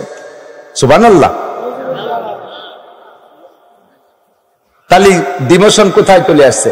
আমরা উস্তাদদেরকে দেখে ভয় পাইতাম, একটা পিটেন খাইলে ওই পিটেন ধারে ডলে মুলে মুছে দিয়ে মুছার চেষ্টা করতাম যে যেন পিটেনের দাগ আব্বা মা না দেখে। আর এখন একটা পিটেন দিলে যাইয়ে বাড়ি যাইয়ে বড়িয়ে কান্দে কাটে হয়ে পড়ে নিয়ে 7-8 জন নিয়ে আইছে, ধর হুজুরির গলা চিবে ধর, আমার ছেলের মারলো কে, এবার হুজুরির পরে অ্যাকশন শুরু করে দেয়। কাজেই হুজুরটা যেটুক মানুষ হয়েছে, তুমি যেটুক হয়েছো, তোমার আল্লাহ বাঁচালি তার কিচ্ছু হবে না। উস্তাদের নামে যদি শিকায়ত করো, উস্তাদের সাথে বিয়াদবি করো, ছেলের উস্তাদের সাথে যদি তুমি তার মারির কারণে একসরে যাও, আর ছেলে যদি এইভাবে নালিশ করো, আল্লাহর কসম তুমি মানুষ হতে পারবা না। শিকায়ত কুনাধার কে উস্তাদেরা, গ্রেফতার বাসাদ বালা চারেরা। শিকায়ত কুনাধার কে উস্তাদেরা, গ্রেফতার বাসাদ বালা চারেরা। একে আকে আলমাস ফরামুস সবাদ, দেখার তঙ্গে রুজি বা দুনিয়া সবাদ। সুয়ামা কে শখসাজ বেমিরাত জাওয়া, চাহারাম বে ইমার আওয়াজ জাহা। উস্তাদের সাথে যদি বিয়াদবি করো, উস্তাদের নামে নালিশ করো, উস্তাদের সাথে বিয়াদবি করো, মাদ্রাসার ছাত্র বলো আর স্কুলের ছাত্র বলো, চারটি বিপদ তোমার জন্য অনিবার্য। 1 নম্বরে যা পড়বা তা মনে থাকবে না। 2 নম্বরে তোমার রিজিকের অভাব কাটবে না। 3 নম্বরে তোমার অকাল মৃত্যু হবে, উস্তাদের বদদুয়ায় তোমার হায়াত কমায় দেওয়া হবে। 4 নম্বরে মরণের সময় কলেমা নসিব হবে না, এমন ধাক্কা মারছে টিরাকে আল্লাহ বলার সময় পাবি না, মরণের সময় কলেমা নসিব হবে না। এই মহাচার বিপদ বেয়াদবের জন্য অনিবার্য। আমরা এখানে আসি, আসার সময় আমি বুঝি তো, দেখি তো, আরে যে ছেলেটা ভালো, এই ছেলেটা দেখলে বোঝা যায় যে ওর মাও ভালো, ঠিক না? আমি এখানে আজকে আসি, একটুকেরটা পুলা আমার গাড়িতে থাওয়াই দেখায়, ও কাকা আইসো, কিচ্ছু কলাম। আর আল্লাহর কসম যদি মিথ্যে কথা কয়, আজকে এখানে এই রাস্তায় বুঝছি যে ঠিক আছে, থ্যাংক ইউ, তোর মা আরো বড় বিয়াদব। তুই কোন আদর্শ মা বাপের সন্তান না। ছোটরা মনে রাখিস, এমন আচরণ করলি দেখ আজকে কোন জায়গা দাঁড়াই করে দিছি। এই যে টাওয়ার দাঁড়াই কর্ডন শুনছি, আমেরিকা চলে গেছে এই ওয়াজ, জাপান চলে গেছে এই ওয়াজ। জায়গার নাম করলাম না, চুপ করে থাকলাম কোন জায়গাতে, আমার গোপালগঞ্জের বদনাম তা কই ফেলাইছি।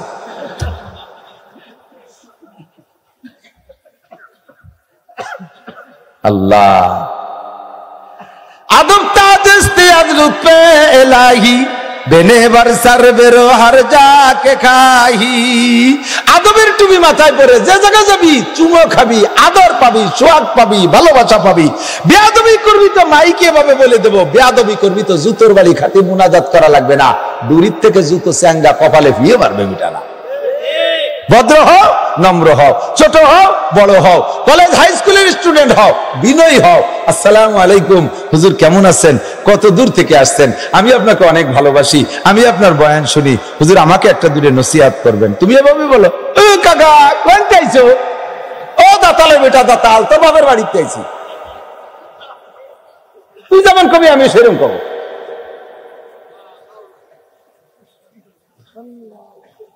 ঠিক কিনা? কামা তাদির তো জানো জৈসা করনি, এগুলো সব বেয়াদবি, হলো কবিরা গুনাহ। বেয়াদবি কি? কবিরা গুনাহ। ইন তাজতানিবু কাবার, কবিরা গুনাহ ছেড়ে দাও, নুকাফির আনকুম সাইয়্যাতিকুম, সব সগীরা গুনাহ আল্লাহ তাআলা maaf করে দেবে, সব সগীরা গুনাহ। নবী পাক বলেন আসসালামাতুল খামস, এই গুনাহ maaf করার পদ্ধতি শুনেন। এই হাতের 5টা আঙ্গুল, মাঝে মাঝে বলি দেখাইও, হাতের 5টা আঙ্গুলকে স্বাভাবিকভাবে ফাঁকা করলে সব ফাঁকাগুলো এক সাইজ না, এটা একটু বড় ফাঁকা, এরপরে সমান সমান ছোট ছোট ফাঁকা, ঠিক না? এটা ফজর, যোহর, আসর, মাগরিব, ইশা, এই 5 ওয়াক্তের 5 মাথায় 4টে ফাঁকা আছে। ফজর থেকে যোহর মাঝারি ফাঁকা, আসর, মাগরিব, ইশা ছোট ছোট ফাঁকা। এই যে ইশার পরে আবার ফজর লম্বা সারা রাতের ফাঁকা, ঘুরে 5 ওয়াক্ত নামাজের মাঝে 5টা ফাঁকা আছে। আর 5টা ফাঁকাই গুনাহ করার সুযোগ আছে। সবচেয়ে বড় গুনাহ করার সুযোগ হলো এই ফাঁকাতে, এই ডে পর্যন্ত লম্বা ফাঁকা সারা রাত। আকাম সবচেয়ে বেশি চলে কোন সময়? রাতের বেলা। আল্লাহ নবী বলেন, তুমি ফজরের ঈশার নামাজ জামাতের সাথে পড়েছো, ফজরের নামাজ জামাতের সাথে পড়ছো, এর ওসিলায় সারা রাতের সমস্ত গুনাহ তো মাফ হবেই, বরঞ্চ তোমার আমল নামায় সারা রাত নফল নামাজ লিখে দেওয়া হবে। আমরা পড়বো না ইনশাআল্লাহ? বলবেন তো ইনশাআল্লাহ? আল্লাহ তাআলা কবুল করুক, বলেন আমিন। আসার সাথে সাথে মুসাফা ধরে এমন জাকিম আছে, সে আরো 7 ফুট আমি তো একটু হুজুর, এগুলো একটা খুলিয়ে যাওয়ার মতো আমার সাথে সাক্ষাৎ করতেছে। এক জামাই কয় তো, মেয়ে বিয়ে দিলে জামাই কয় না, এই জামাই শ্বশুরের সাথে কথা কয় না, বেজু বেজু। এখন শ্বশুরি যাইয়া জামাইয়ের বাপের কাছে নালিশ করছে যে বিয়ে আমার এমন না শিক্ষিত মাইয়া, তোমার এই আমার ছেলের সাথে বিয়ে দিয়ে আর শেষ। ও আমার সাথে কথাই কয় না, আমার না আব্বা কই একটা ডাক দেয় না, আমার সাথে কথাই কয় না। এখন ছেলের বাপ বিয়ে ছেলেরে বুঝাইতেছে, তুই আজকে তো শ্বশুরের সাথে যাবি, যার সময় রাস্তায় কথা বলবি, তোর আরো ভাইরা ভাইরা কথা কয়, কথা বলে তারা তো শ্বশুর বাড়ি সব নিয়ে যাবে, তুই এরকম বোতলের মতো চুপ হয়ে বসে তোর তো কিচ্ছু দেবে না, যার সাথে যা কথা বলবি। এখন শ্বশুরের সাথে যায় আর কথা বলতেছে, শুরু কথা, আব্বা আপনি বিয়ে করছেন? শ্বশুরের সাথে কথা বলতেছে, শ্বশুরকে আপনি বিয়ে করছেন? শ্বশুর আল্লাহ এ কোন মহাবিপদে বলা, ও কথা বলছো না বলছো না, এ বলা শুরু কি দিয়ে শুরু হলো। এখন শ্বশুর জব একটা না দিলি না কি, আবার আবার আর একটা কইলো, আরে পাগল, আমি বিয়ে না দিলি তোরে কি দিলাম, আমি বিয়ে না করলি তোরে কি দিলাম। এর মানে কি, আমি বিয়ে না করলি মেয়ে বা হলো প্রত্যেকে, তার তোরে বা কি দিলাম, এই না। ও বলছে ও আপনি বিয়ে করে সেটা আমারে দিয়ে দিচ্ছেন। শ্বশুরকে আল্লাহ তোমার পায়ে ধরে ওজনের কথা কয় না, না কইছে না কইছে কি কয় কি, ও কদ্দূর এগোইয়া জিজ্ঞেস করছে, নদীর পাড় দিয়ে যায়, আব্বা এত বড় নদী কে কাটলো? কথা বলতেছে, এত বড় নদী কে কাটলো? এ জীবনে কেউ না কেউ জিজ্ঞেস করে, ছোট পোলাপান ছাড়া। তা যাইবে কি করে, তোর আব্বা কাটছে আর আমি কাটছি, দুইজনে কাটছে। কাটলেন এই মাটি রাখলেন কোথায়, এত মাটি? অর্ধেক তোর বাপ খাইছে আর অর্ধেক আমি খাইছি। তো আপনাদের অনেকদিন লাগছে খাইতে, বলছে যে খাইছি। তা মাটি খালেন কে, বাপ ছিল না সে সময়? তোরে ভয় দেয় যে তোর বাপ খাইছে, আর ভাই যেটুক ছিল সেটুকু আমি মাই দিয়ে খাইছি।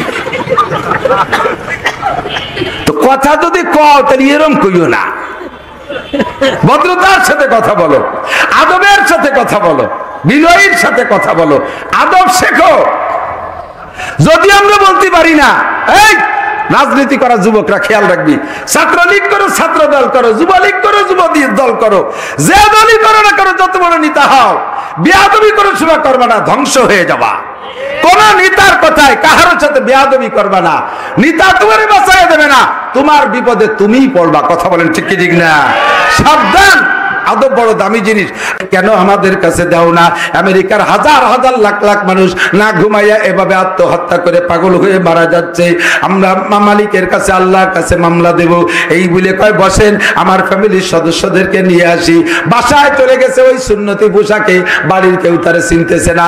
মানুষে তাদের কাছে জানা ছিল যে টুপি পাগড়িওয়ালার হলো সন্ত্রাস, মনে করছে বাড়ির মধ্যে সন্ত্রাস একটা ঢুকছে। বউ একদিক দিয়ে দৌড়ে পালায়, ছেলে মেয়ে আর একদিক দিয়ে পালায়, কয় যে এই সন্ত্রাস বাড়িতে। ও যে হ্যাঁ তোরা ভয় পাস না, আমি তোদের বাবা, ভয় পেও না, আমি তোমার স্বামী। এখন সবাই এসে দেখে সত্যি আসল মানুষটা ঠিক। কয় যে তাহলে তোমার এই পরিবর্তন করতে কে আসলো? কয় যে আমি একটানা 3 দিন পরান করে ঘুমাই আসছি, তোরাও যদি ঘুমাইতে চাস আই সুন্দর একটা ঔষধ আছে, পুরো ফ্যামিলি সব সদস্যদেরকে নিয়ে মসজিদে নিয়ে কলেমা পড়ায় মুসলমান বানাইছে। ওই লোকটা বললেন আমি আসার পরে 2 বছর পর্যন্ত এখনো তার সাথে আমার ফোনে যোগাযোগ, চিঠিপত্র লেখালেখি করি। ওই লোকটা মুসলমান হয়েছে তো হয়েছে, এবং ইসলামকে এমন ভাবে আত্মকায়ত্ত করে ফেলাইছে, তার গলির ভিতরে তার কলোনিতে যত মানুষ ছিল সবগুলোরে কলেমা পড়ায় মুসলমান বানাইছে। তার কলোনিতে একটা মসজিদ নির্মাণ করেছে, এখন পর্যন্ত সেই লোকটা সেই মসজিদের ইমাম। আল্লাহু আকবার। সোহবাতে সালে তোরা সালে কোনাত, সোহবাতে সালে তোরা সালে কোনাত, সোহবাতে তালে তোরা তালে কুনাদ। ও দোস্ত, ভালো মানুষের সোহবতে গেলে খারাপ মানুষটা ভালো হইতে পারে কি পারে না? এবার বলতে চাইছি 2টা ঘটনা মিলাইয়া, এই তবলিগওয়ালারা যাদেরকে কলেমা পড়াই দিয়েছে, হাজার হাজার লক্ষ লক্ষ মানুষ তাদের থেকে কলেমা পড়তেছে, নেকি পাবে ওই স্যার, নেকি পাবে ওই স্যার। নেকি যদি হাজার হাজার মানুষকে কলেমা পড়ান, নেকি যদি স্যার পায়, তার আগে পাবে আব্দুল সালাম। কথা বলেন ঠিক কি ঠিক না? তার আগে পাবে আব্দুল সালাম, কারণ আব্দুল সালামের মাধ্যমে উনি এই লাইন শিখছে। যদি আব্দুল সালাম নেকি পায়, তার আগে পাবে তার স্ত্রী, তার আগে পাবে তার স্ত্রী। আব্দুল সালামকে কাকলাই চিনেছে, দিন চিনেছে তার স্ত্রী। কথা বলেন ঠিক কি ঠিক না? এরেকা দালুইলাল খায়রেকা ফাইলিহি, যে কথা বলতে যে লম্বা একটা 2টা ঘটনা বলে বেলাইলাম, সে কথাটা হলো জীবনে আর কোনোদিন কম দামি টুপি কিনবো না। টুপি হবে সবচেয়ে দামি। কথা বল, যেহেতু সে সবার উপরে থাকে, সারা বডির সমস্ত অঙ্গের ভিতরে, মাথার নাম ইংরেজিতে কি? জোর হলো না? হেড। হেড মানে ছোট না বড়? স্কুলের মধ্যে সবচেয়ে ছোট স্যার না বড় স্যার? ছোট স্যার। বড় স্যার হেড স্যার। ঠিক না? এই হেড স্যারও মাঝে মাঝে তদারক করতে আসে আর একজন, তার নাম টিও এটিও। তাহলে হেডেরও উপরে টুপি টিও, সে যদি আর 3 টাকা লুঙ্গি কিনতে গেছে সেই সাথে একটা দিয়ে দিয়েছে, আর কিনা কিনি নাই। মিয়া তুমি কেন 3 টাকা দিয়ে জাঙ্গি কিনছো 300 টাকায় দিয়া? সম্পূর্ণ উল্টো করছো, বিয়াদবি করে ফেলাইছো। কিনার সময় বিয়াদবি করছেন বিদায়, আমলের সময় ঠিক করলে হবে যে যা তা তো ভুল হয়ে গেছে, জাঙ্গি যে তুই বেশি দাম দিয়ে কিনছিস, জাঙ্গি মাথায় দিয়ে নামাজ পড়ি। হবে হবে এটা বেয়াদবি হবে, হুজুর সাহেব মহল্লি হয় না। কথা বলেন ঠিক ঠিক না? যা যেখানে যেমন রাখা দরকার তা সেখানে তেমন রাখার নাম আদব, ঠিক কি ঠিক না? মাহফিলের আদব কি বলে ওয়াজের দিকে চলে যাবে, এখন ওয়াজের দিকে যাইনি, আমাদের আপনাকে কষ্ট হবে না তো? বাপ ভালো না, নরম নরম ঠেকতেছে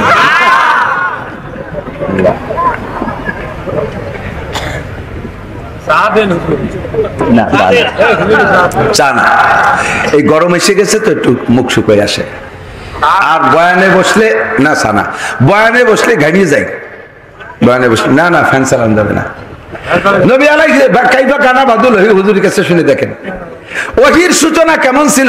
বুখারী শরীফের প্রথম দিক দিয়ে আসছে, কাইফা কানা বাদুল ওহী, প্রচন্ড শীতের সময় সাহাবায়ে কিরাম কম্বল লেপ গায়ে দিয়ে বসা, এর মধ্যে ওহী আসছে হুজুরের কাছে, হুজুর ঘামিয়ে পানি পানি হয়ে যায়। কোরআনের বয়ানের সময় বক্তারা ঘামিয়ে যাওয়াটা এটা ওহীর বরকত। আরে ওহীর বরকত ফ্যানের বাতাস দিয়ে, বাপ তাল পাখার বাতাস দিয়ে যদি ওহীর বরকত বন্ধ করি তাহলে গলা ভেঙে। আর দেখো নিচে করতেছি না, ফ্যান খাবো না, পরে ভাত খাবো। আল্লাহ, তাহলে এদিক তাকান, এদিক খেয়াল করতেছেন তো সবাই? সব আদব ঠিক রাখবো, ঠিক না? আল্লাহ কি বলতে যে সরে চলে গেছি।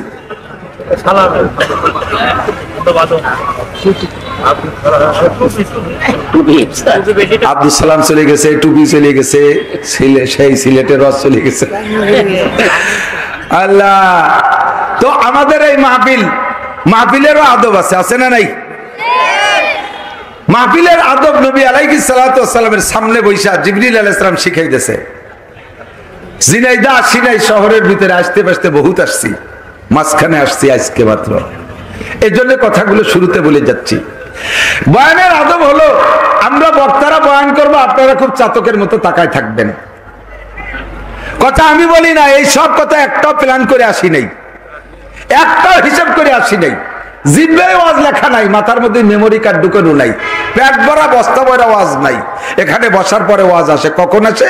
আল্লামা জালালউদ্দিন রুমি রহমাতুল্লাহ আলাইহি বলেন, এই সুকানশি রাস্তেদার পেস্তানে যা বেকুশন্দা কুশনমি গরদদ রওয়া মুস্তামে চু তিশরাবাজু ইনদা সুদ ওয়াইজার মুরদা বুদ গো ইনদা সুদ মুস্তামে চু তাজা আয়াত বেমালাল সজ্জাবা গরদদ বাগুবতান গুঙ্গলাল। আল্লামা জালালউদ্দিন রুমি রহমাতুল্লাহ আলাইহি বলেন, বক্তার মুখের কথা গাভীর স্তনের দুধের মতো, আর মুখের কথা গাভীর স্তনের দুধের মতো। একটা গাভীতে 10 কেজি দুধ হয়, সকাল 10টার দিকে আপনারা এই গাভীর তো দহন করেন, 10টা বাজে 20 মিনিট আগে জবাই করে, গাভীটারে জবাই করে তার স্তন অপারেশন করলে 10 কেজি দুধ পাওয়া যাবে? কতক্ষণ যাবে? অথচ 10 মিনিট পরে দোয়াইলে 10 কেজি হইতো। এই 10 মিনিটে 24 ঘন্টায় 10 কেজি পেটের ভিতরে জমা হলো না, মাত্র 10 মিনিট পরে 10 কেজি হতো। আসতো কোত্থেকে?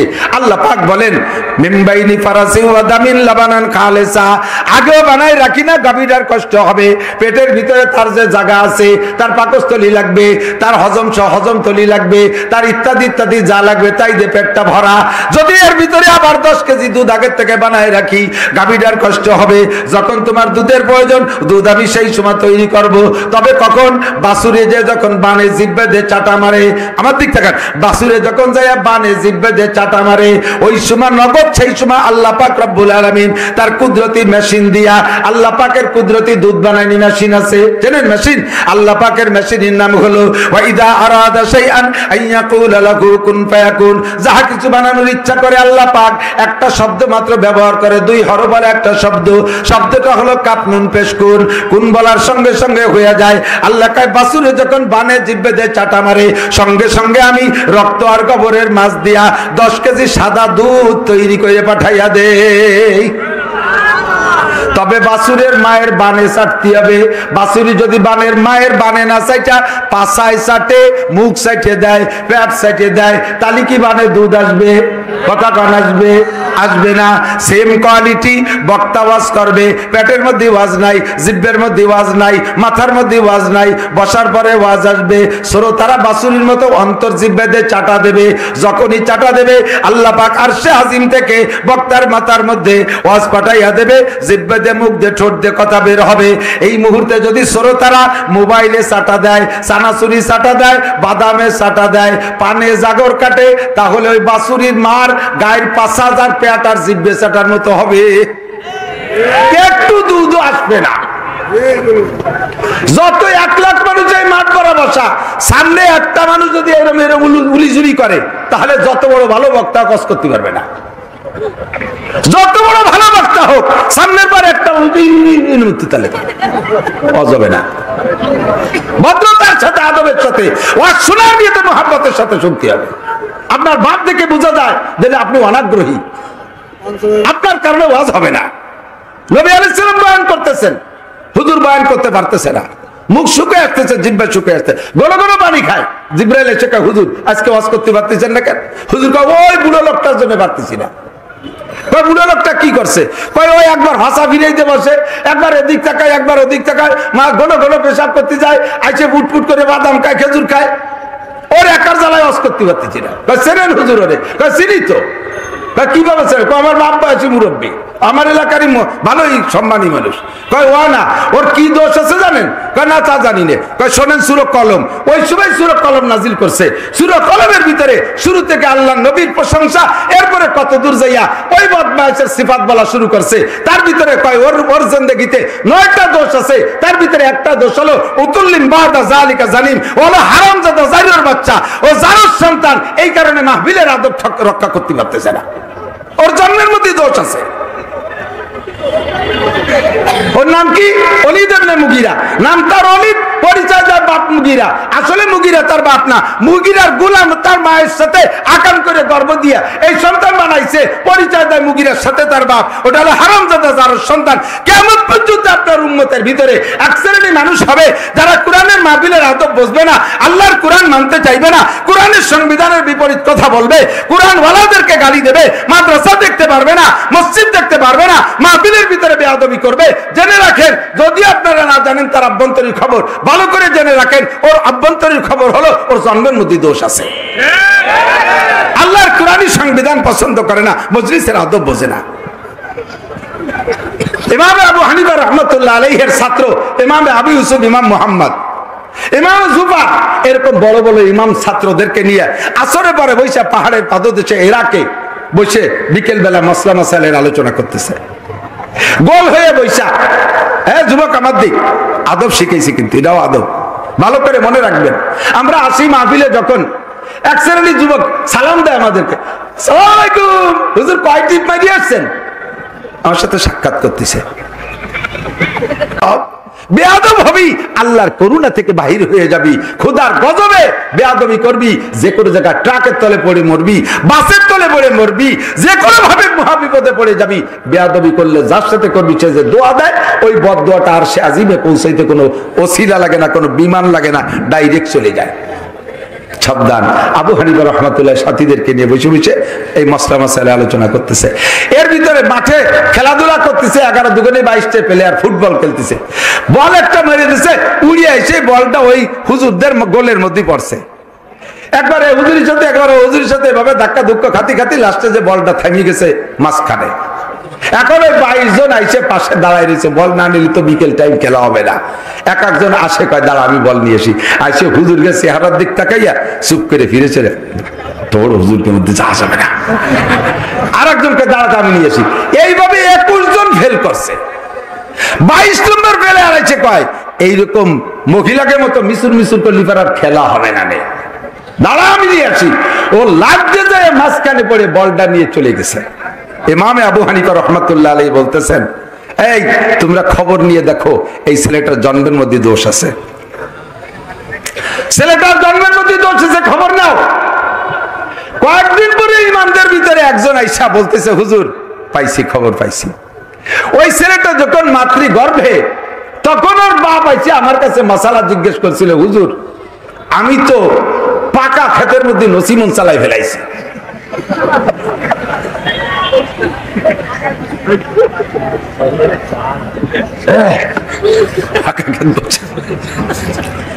যে টাইমে স্ত্রী ব্যবহার করা নিষেধ, ওই টাইমে ব্যবহার করে ফেলাইছি, সম্ভবত গর্ভধারণ হয়ে গেছে।